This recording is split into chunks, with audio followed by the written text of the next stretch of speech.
am a government worker. Number one.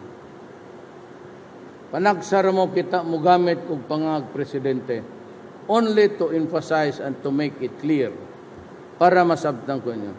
But sa mga akong interview, I only use the word office. Unya, ang ilang tawag nako mayor. Nga daghan naman kay mayor, daghan naman tawag mayor. Kay tawagon ko nimo presidente, dili ta kalingion. Ngayon ka, Mr. President, labyan ta ka. Labyan ta ka. Karon, kaya daghan namang mayor, tawagan na lang ko ninyo, di naman kong barangay captain, kaya daghang na-involved sa dugang yawa. Kuha na lang, kapatas. Kapatas. Tawagan na lang ko ninyo, kapatas. Basta, I am an employee of the government and I want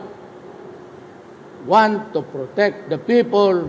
Second is to preserve this nation. Kaya salamat ug maayong gabi kanimo.